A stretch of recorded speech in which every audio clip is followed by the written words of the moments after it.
Los bebés prematuros se clasifican de varias formas, como vamos a ver en un momento, pero lamentablemente en el hospital, por ejemplo, en el que trabajo, en el Ramiro Priale, ahí se dice que un bebé en relación al peso, de 1500, 1,5 kg, puede tener expectativas favorables para su desarrollo en una cuna.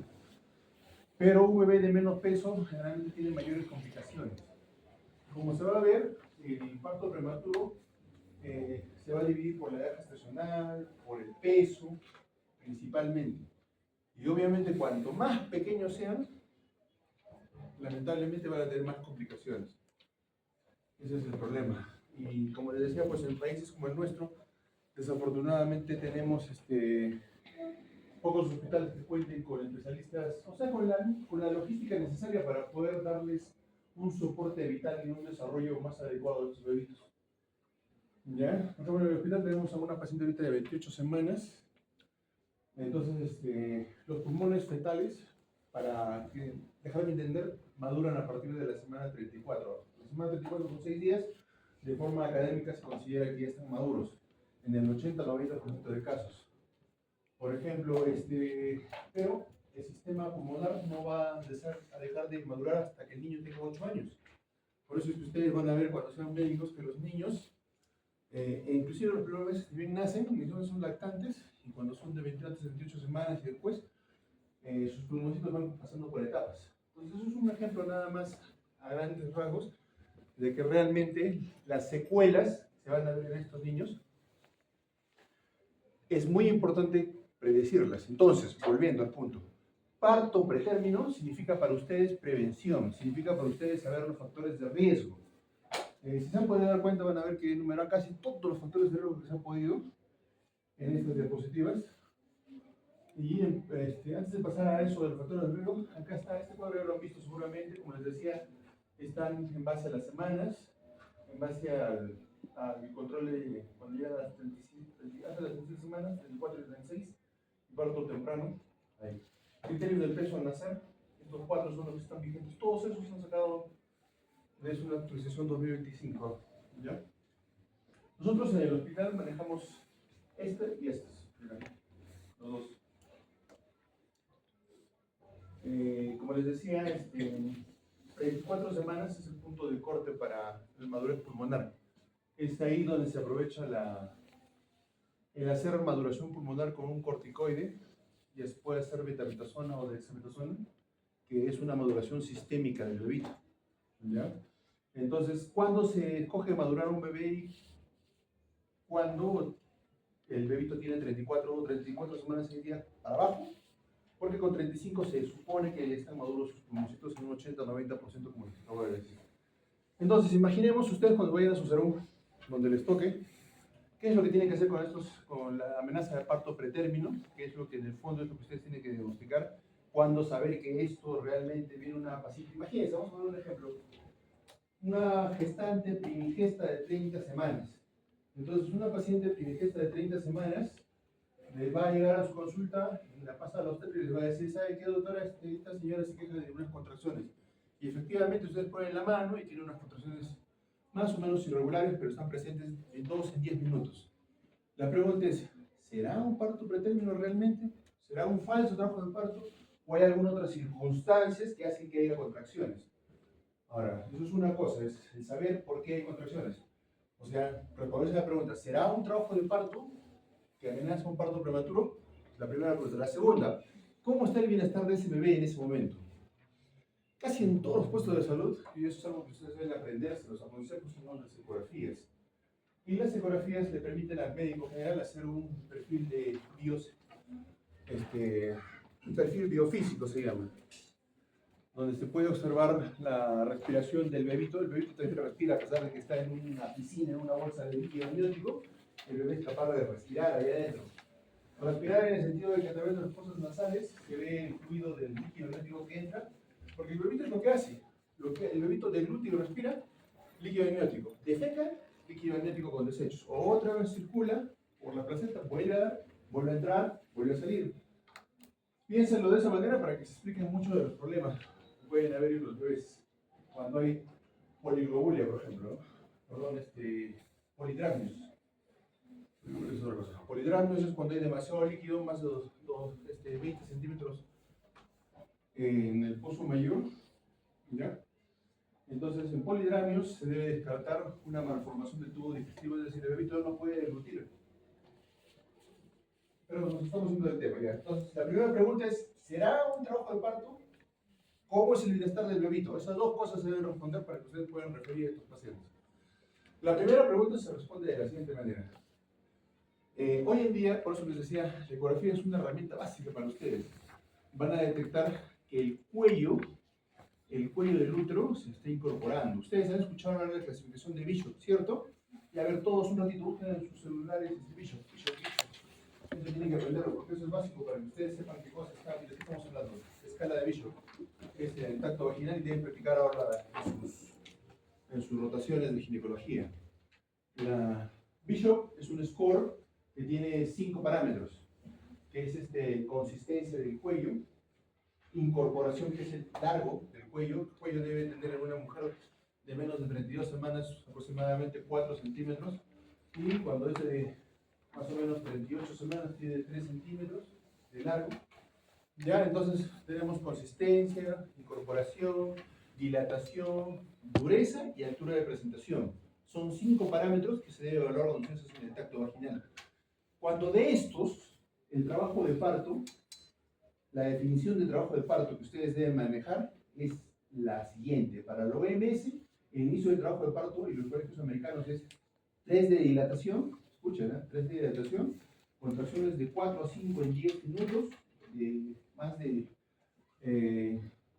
buena intensidad, y se considera inicio del trabajo de parto. Porque una cosa que les habrán enseñado que antes del inicio del trabajo de parto está en el periodo que se llama periodo de pódromos, o fase podrómica del trabajo de parto. No es el inicio del trabajo de parto. El parto se considera, como voy a decir, la clasificación internacional, 3 de dilatación de 4 a 5 en 10 minutos. Ya, si eso sucede en las 37 semanas, será simplemente le agregan el término parto prematuro. ¿Ya? Listo. Entonces, aquí otra cosa ya son las divisiones de las 3 etapas del parto. Periodo de dilatación con sus 2 etapas, el periodo del expulsivo y el periodo del alumbramiento. Eso es otra cosa que también deben haber hecho ya. Conmigo ya aplicamos el parto, los criterios, pero antes de las 37 semanas para ver parto prematuro. Entonces, sigamos con esto. A ver. Acá en esta lámina se les ha graficado 4 cosas básicas que vamos a ver en un cuadrito más simpático. Y céntrese atención en esto, que podrían derivar en un parto. Cuando dicen actividad del eje hipotálamo del procesario suprarrenal materno fetal, quiere decir que algo, no sé, ustedes van a ver que una mujer gestante, digamos, de 34 semanas, a veces llega de la emergencia y dice, ¿sabe qué? Me asusté porque pensé que me iba a caer de un edificio, me iba a atropellar un carro, me asaltaron, discutí con mi esposo. Cualquier cosa que cause un estrés, digamos, muy fuerte, puede inducir a contracciones uterinas, y si tenemos solamente 32 semanas, inmediatamente se van al hospital porque van a pensar que van a dar a luz. ¿Ya? Este primer mecanismo que vamos a ver va por ahí. Ahora, las infecciones solamente tienen un 40-50% de etiología del parto prematuro. La hemorragia residual, estamos hablando de sangrados por placenta previa, desprendimiento prematuro de la placenta o cualquier otra normalidad. Como, ¿habrán escuchado hablar de placenta circunvalata? Son placentas que tienen, la placenta generalmente es como una torta, ¿no? Como un pastelito. Pero las placentas anormales tienen como 4 lóbulos, un caso para acá, otro para otro lado, y se pueden ver en algunos casos. A eso se refiere esto. Y el último mecanismo, piensa en lo que habíamos dicho hace un momento, polidramios. Repito, polidramios, demasiado líquido amniótico, porque puede haber una malformación del tubo digestivo en el bebito, sus riñones no funcionan, el síndrome de Potter, por ejemplo, secuencia de Potter, puede darse en esto. Entonces, ¿en qué más se pueden ver clásicamente? Eso en el otro tema que vamos a ver por vía Zoom, que es el parto gemelar. Generalmente los bebés, los gemelares, las mamás de 30 a 28 semanas parecen ya gestantes de 40 semanas porque tienen un abdomen prominente por un útero grande. Entonces, cualquier cosa que distienda el útero va a provocar un parto antes de tiempo. Ya si son trillizos, peor, ¿no? El parto es más antes todavía. Entonces, como les dije, los factores de riesgo que van a estar enumerados aquí son los que van a ser las principales causas que se pueden asociar. De todos estos factores, en algunos sitios, por ejemplo, de esta lámina, el primero dice parto prematuro previo. Ese tiene un odds ratio o un riesgo relativo mayor que otros para causar parto prematuro. ¿Qué quiere decir el médico? Quiere decir que si una mujer ha tenido en su primer parto un parto prematuro de 36 semanas o 35, en su segundo embarazo tiene casi un 50% de probabilidades de que vuelva a repetir lo mismo. Entonces, ya ustedes saben eso. Cuando vean a una paciente de 28 semanas, cuando tiene reinante el CLAP, ustedes van a terminar ese CLAP, es hoja de la OMS, y ahí dice, patologías en relación al parto anterior. Señora, tuvo, sí, mire, ¿sabe qué, doctor? Yo tuve un parto a las 35 semanas. Ah, prematuro. Señora, su embarazo es de alto riesgo. Usted tiene que ser referida a partir de la semana 28-30 al hospital. Ya no lo manejamos en este puesto de salud porque es un nivel 1-2 o 1-3. Se tiene que ir a una mayor complejidad que es donde hay un especialista 1-4 o 2-1. Bien, cualquier cosa a una gestante, póngase el caso. El MINSA exige que a una gestante se le haga papá Nicolau. Le haces el papel de una señora de 28 semanas y del cuello sacas y sale después el resultado citológico y te dice LIE de alto grado. O te puede decir inclusive carcinoma in situ. Miren, carcinoma in situ. Entonces, ¿qué hacemos? Porque sabemos que algunas cepas del papiloma puede hacer que la progresión sea demasiado rápida. Entonces, esperar el resto de semanas es condenar a la muerte a la paciente porque se le puede diseminar, por ejemplo. Entonces, las guías nacionales dicen, si el bebito es muy pequeño, o sea, digamos 20 semanas, 18 semanas, se aborda la vida de la madre. Entonces eso lo tienen que ver en un hospital para que deje de gestar y le haga un cono, por ejemplo. Pero este tema, este punto se refiere explícitamente, de acá, se refiere explícitamente cuando han detectado por citología, repito otra vez, el IE de alto grado y quieren confirmar con un diagnóstico histológico, para eso hacen una biopsia. Y algunos todavía en algunos lugares se han atrevido a hacer esto, el cono LIP, que es con un asa caliente, ¿sí? Te sacan un pedazo del cuello. Eso predispone a que el cuello se pueda abrir rápidamente a un parto prematuro. O sea, cambias un problema por otro. Ya, anomalías uterinas, obviamente existen, ya habrán visto ustedes lo que es el útero de Delfo, por ejemplo. En una oportunidad vemos a una señora que tenía una gestación en un útero que había tenido una anomalía de Müller del lado derecho. O sea, como ustedes saben, los conductos de Wolff y de Müller embriológicamente son los tejidos genitales. En la mujer es el conducto de Müller, ¿cierto? Entonces, como en todo el cuerpo del ser humano, el útero se forma por las dos mitades, por dos cordones de Müller. Uno de estos no se ha desarrollado, entonces se ha involucionado toda la parte, ¿no? Y solamente este otro estaba maduro, y ese es el que había llevado a la gestación, porque eso predispone a que haya un parto prematuro, por ejemplo. Y así se van a dar cuenta que existen múltiples causas, lamentablemente, para hablar de amenazas de parto pretérmino, ¿no? Por ejemplo, en demografía, menores de 17, 35 se entiende, mujeres de raza negra, no hispanas, nivel educativo, por eso les decía, en países con su desarrollo esto es peor todavía. Ya, pues es que acá ya andamos de la pobreza, hay personas que no saben, lamentablemente no tienen las condiciones para alimentarse adecuadamente, ¿cierto? No muchos de ustedes de repente ni cenan ni comen, ustedes sí, ¿no? Un carrero, bien papeadito. Ya, entonces, es el problemita es con el nivel socioeconómico de un país. Otro punto es, a esto se le dice intervalo intergenésico corto, ¿no? Este que está aquí, 18 meses. Muchos de ustedes, especialmente un familiar, le dirá, estoy en medicina, dígame, ¿cuánto es aconsejable que debo? Ya tuve a mi hijo hace un año, ya me puedo quedar embarazada. ¿Qué creen? No. Es mejor decirle, no, espérate un poquito, espérate 6 meses más para que puedas tener otro hijo. Antiguamente decían 2 años, ¿eh? Por eso van a ver a los hermanitos, les digo 2 años, 2 años, 2 años. Muchos de ustedes, sus hermanos que les siguen, deben tener ¿quién de ustedes lleva a sus hermanos, si ustedes son los mayores, por lo menos en el caso, más de 4 o 5 años? Pocos, ¿no? La mayoría tiene hermanos seguiditos, ¿cierto? ¿O me equivoco? ¿No? todos mayores, los 3 hermanos. No, pero tus mayores son de ¿cuántos años en realidad? A ver, yo 35. El que te sigue. 35, 45. ¿Y tú cuántos años tienes? 26. O sea, tú viniste en la cualidad. 9 años. Bueno.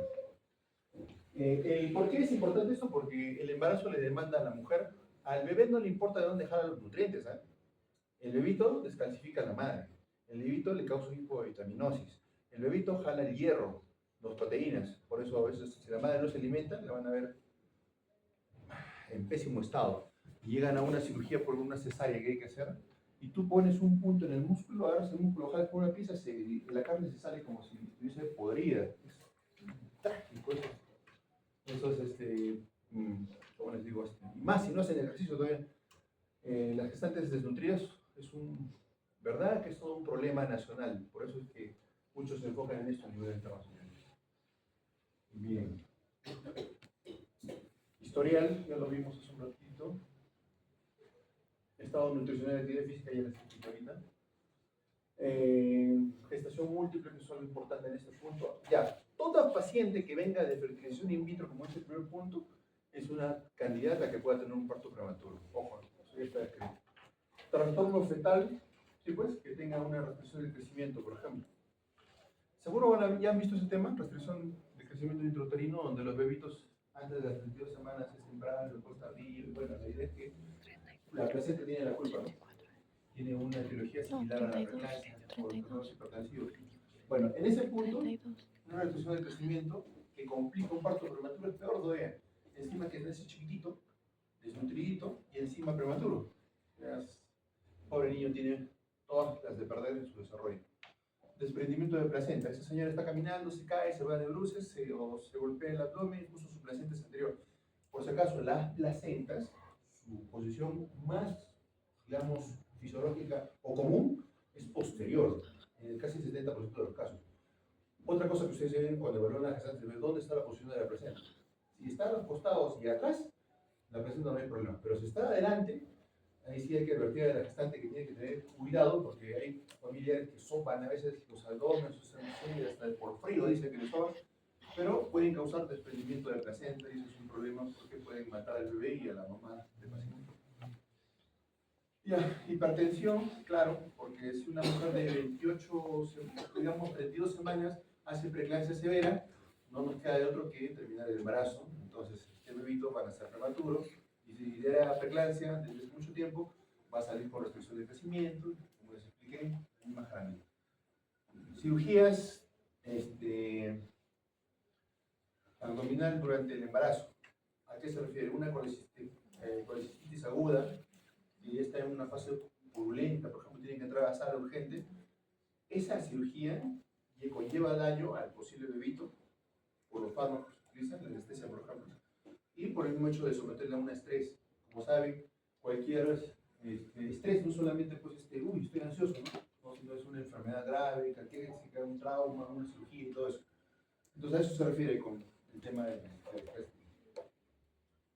Más factores de riesgo, problemas psicológicos, estrés en sí mismo, consumo de sustancias. Bueno, acá en el Perú no hay mucho, no se ve mucho acá o no es nuestro medio donde las madres consuman drogas, ¿no?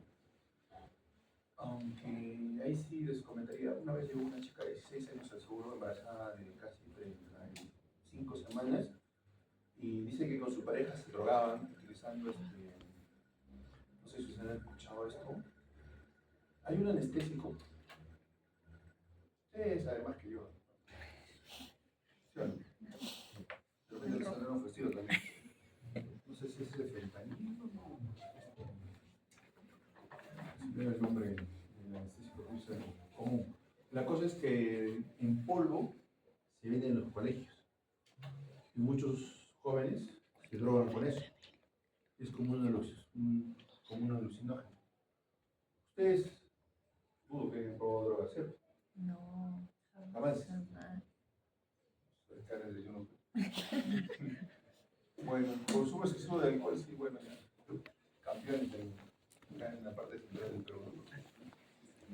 Bueno, de las infecciones jóvenes, ¿qué es lo que hay que ver con mucha claridad en este punto de aquí? Vaginosis bacteriana. Es diferente a vaginitis bacteriana. O vaginitis, perdón, simplemente. La flora bacteriana de la vagina tiene 5 clases de biotipo